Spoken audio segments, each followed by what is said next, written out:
Hello and welcome to Career Quest. Today I've got Zachery Adam. He is the branch manager and loan officer at GoPrime Mortgage here in Asheville, and I'm so happy to have you in here.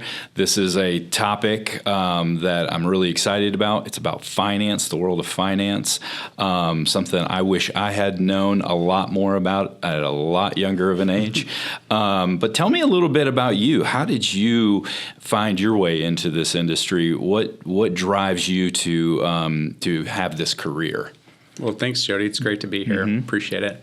I started in real estate and real estate finance in the mortgage business in 2005. And the way I got into it was I bought my first house in 2004, and it was a total disaster. Okay. And I was really motivated to be like, wow, I can do this, and I can do this better by being of service. And so I went to real estate school and studied for a year and got licensed, did some research, and my first employer was a bank. So I worked on the mortgage side and on the banking side.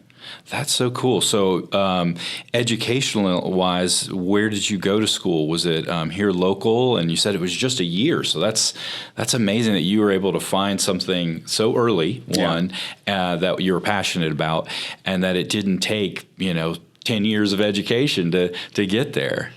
Yeah, there are a couple of different sides of the business, but if you wanted to go to a bank and be a banker, you can literally take a test and pass and become a mortgage banker. I chose to be a little bit more in depth relative to taking some local classes at a local community college, really deciding on what side of real estate. So you have, an appraiser, you have a real estate agent, you have the finance, a lender. So there's a lot of different careers that you can choose to go into real estate. I'm much more of a tangible. I like brick and mortar.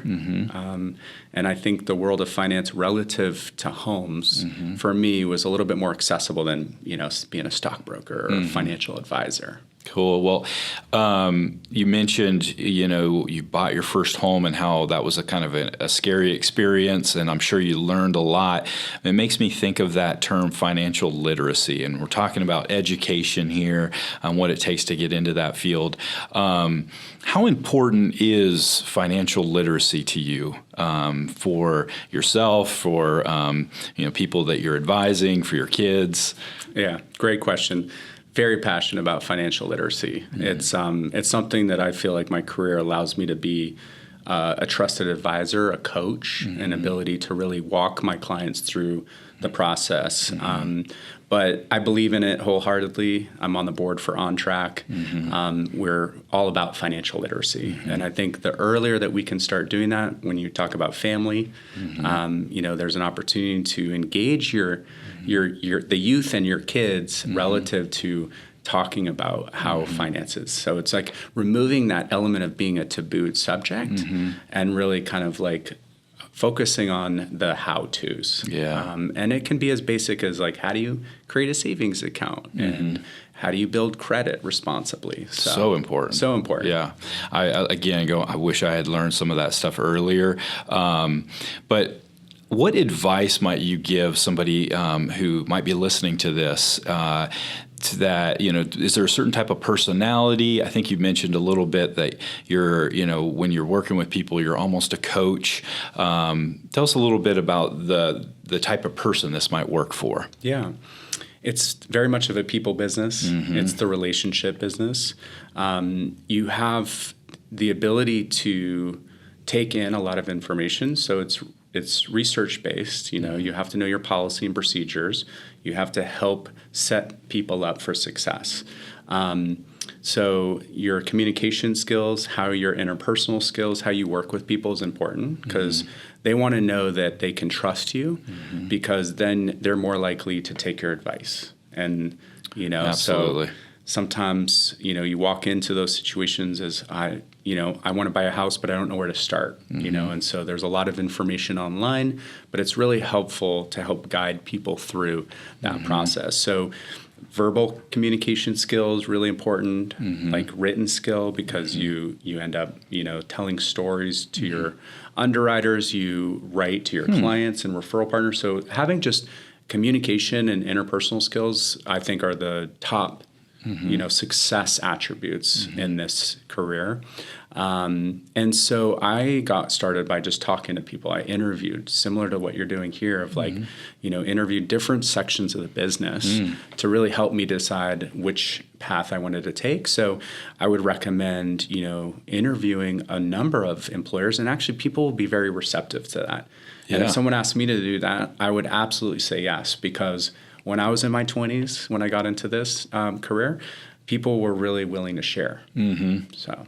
That's such great advice. I think we call it an informational interview. So going out and maybe talking to somebody in a career you're interested in, not necessarily for the job, but really to learn a little bit about what the job entails. And that's so much of what Career Quest is all about. It's about job exploration. So tell us a little bit more about what a day in the life of your kind of role looks like. Do you have to kind of find clients, or do they find you? I know that being somebody who owns a business, you have to go out and kind of be a part of the community network. Tell us a little bit about that aspect of your job. It's a very dynamic business. Every day is different. Every client is different. But there are some systems that you can put in place based on a business model. So because we're an independent mortgage company, we generate our own clients, and that means having a presence online. So, investing in a website, being resource rich, and having accessibility. And I come from a business platform of call, click, or come in. So I really want to approach my business by virtue of getting out in the community. So that might be my neighbors seeing us, on Haywood Road and walking in and saying, hey, I have a housing project. Can we talk about it? I do give back to the community a lot. I serve on a lot of nonprofits. I serve on the board for On Track.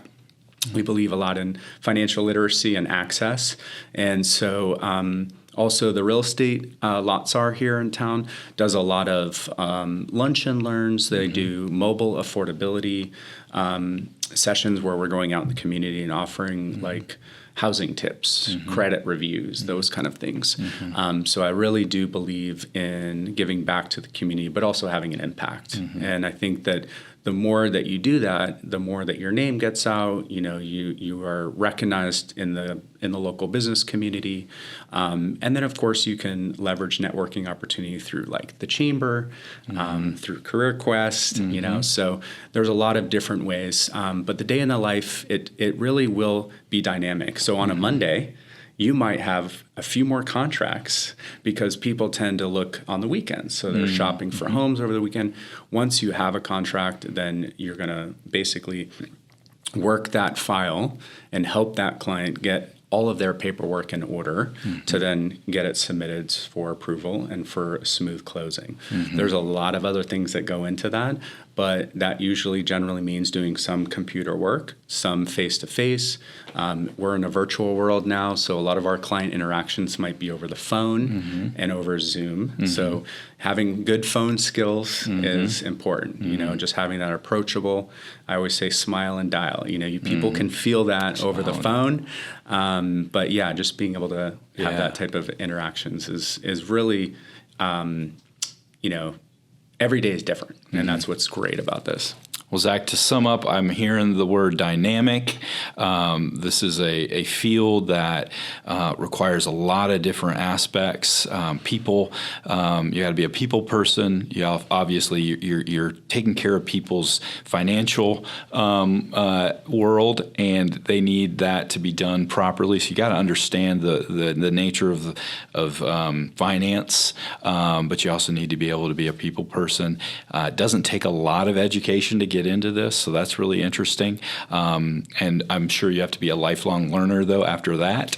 And this has really been a really good kind of eye-opener for me, and I hope for everybody else listening. Thank you for coming in. Awesome. Thanks, Jody. Yeah.